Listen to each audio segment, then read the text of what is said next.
दोस्तों last kidney disease का या like higher levels of creatinine का जो वीडियो था उसके दौरान there are number of queries coming in like what about the role of homeopathy in total renal loss, यानी कि अगर क्रॉनिक किडनी डिजीज़ से सफ़र कर रहा है पेशेंट या किडनी फेलियर तक पहुंच चुका है, क्या होम्योपैथी में कोई ऐसी दवाएं आती हैं जो यहाँ हमारी मदद करें।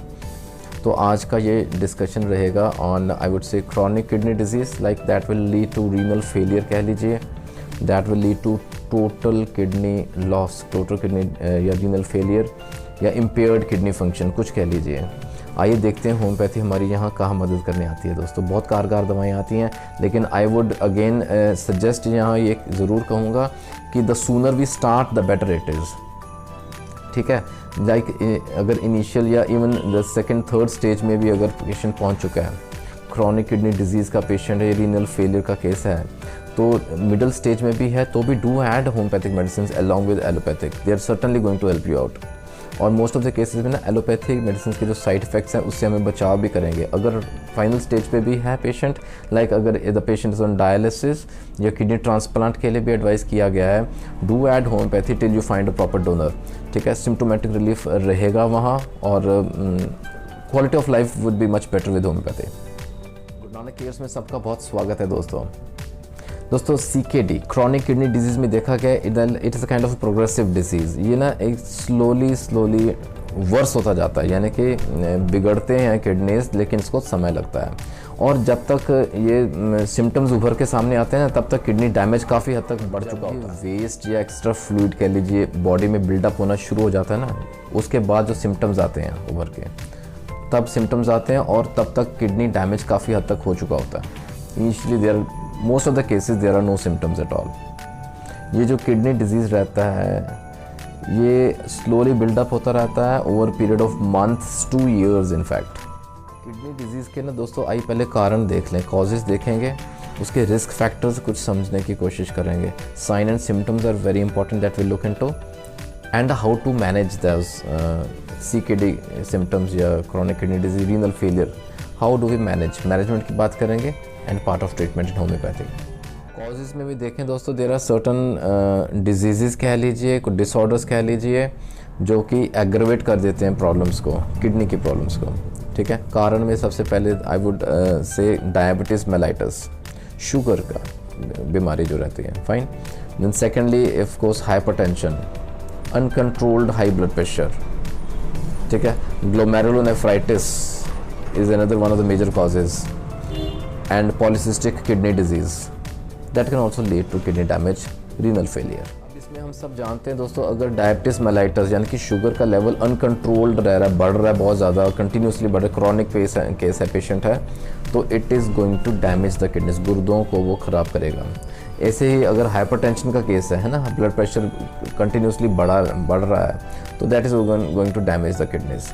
फिर जो ग्लोमेरुलोनेफ्राइटिस की बात की, now this is a disease like it may affect both the kidneys, दोनों को गुर्दे इन्वॉल्व हो सकते हैं इसमें, and it is characterized by especially like there is an inflammation of the glomeruli, या कई बार जो स्मॉल ब्लड वेसल्स रहते हैं किडनी की, उनमें इन्फ्लेमेशन देखी गई है, that is glomerulonephritis।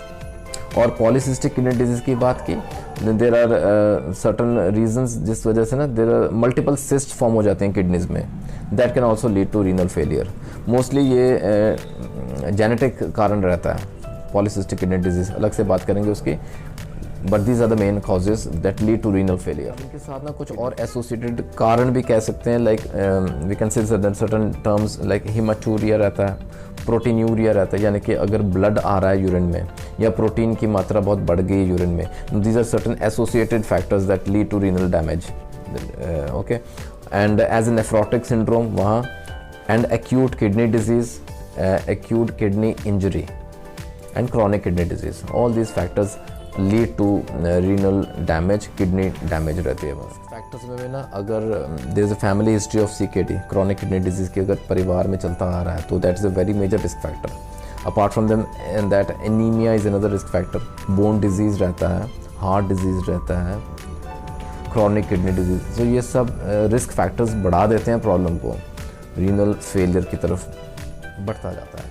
Sign and symptoms में देखिए इचिंग रहती है, मस्कुलर क्रैम्प्स रहते हैं, वीकनेस रहती है, टायर्डनेस रहती है, एनोरेक्सिया रहता है, भूख खत्म हो जाती है, वेट लॉस हो जाता है सडन, ठीक है, एंड हार्ट डिजीज़ साथ में लिंक्ड सिम्टम्स उनके भी आने शुरू हो जाते हैं। पेशेंट में बीपी बढ़ रहा है ना, तो ड्यू टू फ्लूइड ओवरलोड कह लीजिए या production of vasoactive hormones which are created by the kidney, तो बीपी और बढ़ेगा, अनकंट्रोल्ड बढ़ेगा। That can again lead to the risk of renal failure, kidney failure. दोस्तों यूरिया एक्यूमुलेट्स, ठीक है, it can lead to azotemia, जिसमें ना nitrogen rich compounds बढ़ जाते हैं ब्लड में, and it can lead to uremia as well, that is increased amount of urea in blood। दोस्तों पोटेशियम accumulates in blood, जिसे हम हाइपरकैलीमिया कहते हैं, high level of potassium in blood, right.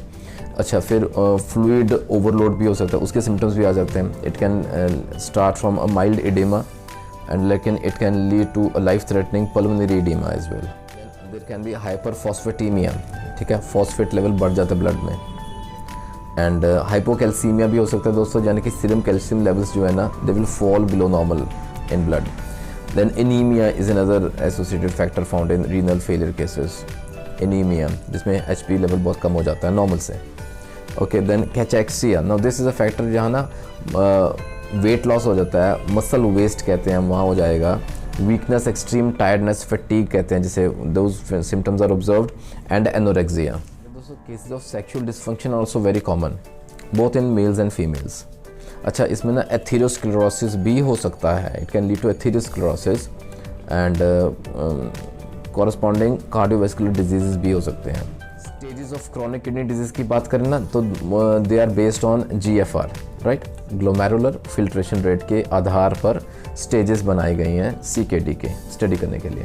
Normal क्या रहता है, GFR रहेगा if it is more than और equal to 60 milliliters per minute, ये नॉर्मल रहेगा, ठीक है। फिर when GFR continues to fall in stages, right, second stage, third stage, mild to moderate रहता है, मॉडरेट टू सिवियर रहता है, और अगर ये GFR it falls below 15 millilitres per minute, that we call end stage kidney disease, that is a very risky stage. Treatment में भी ना management is very important, management of chronic kidney disease, management of kidney failure cases. उसमें सबसे पहले point जिक्र करेंगे दोस्तों blood pressure, the control of blood pressure, ठीक है। BP control has to be there to reduce the risk of cardiovascular events. For example myocardial infarction का risk कम करना है, स्ट्रोक का रिस्क कम करना है, हमने हार्ट फेलियर का एंड कॉन्सिक्वेंटली डेथ, ठीक है, ये चीज़ें हमने अवॉइड करनी है, ये रिस्क से अवॉइड करने हैं, तो सबसे पहले BP कंट्रोल रखना बहुत ज़रूरी है। और दोस्तों अगर ब्लड लिपिड्स ज़्यादा हैं, if they are on a higher side, I will use the term of aggressive control, aggressive mechanism use करें to control the high blood lipids, they are really required. अच्छा, फिर ना लो प्रोटीन डाइट चाहिए patient को, low salt diet चाहिए, very important. CKD की diet की अलग से बात करेंगे, बट कीप इन माइंड कि प्रोटीन और salt intake has to be minimized. दोस्तों target HB levels, haemoglobin levels need to be maintained at 9 to 12 grams per decilitre, वो होना ज़रूरी है। Then secondly normal calcium levels और प्लस विटामिन D3, ये भी नॉर्मल मेंटेन करके रखना बहुत अनिवार्य है, बहुत ज़रूरी है, वेरी इंपॉर्टेंट। अच्छा, finally exercise has to be there, sedentary lifestyle त्यागना पड़ेगा, लाइफस्टाइल चेंजेस अपनानी पड़ेंगी, exercise for at least 30 minutes on a daily basis, ठीक है। And then no smoking, no tobacco consumption and minimal use of alcohol. These tips are very important to manage kidney failure cases. आइए treatment की बात करें। आपने देखा दोस्तों कितने डिफ़िकल्ट स्टेजेस रहती हैं CKD की या रीनल फेलियर केसेस की, and they are really honestly speaking they are very difficult to manage. Okay, लेकिन कम टू होम्योपैथी दोस्तों, there are medicine homeopathy treats safely and surely. Number 1 again रामबाण दवा that we discuss in detail in the last video, eel serum. Eel serum बहुत महत्वपूर्ण दवा दोस्तों, देख लीजिएगा लास्ट वीडियो, क्योंकि बहुत महत्वपूर्ण उसमें बातें की, सिम्टम्स की बात की है, जहाँ ईल सीरम बहुत कामयाब, बहुत कारगर, बहुत महत्वपूर्ण रोल अदा करेगी।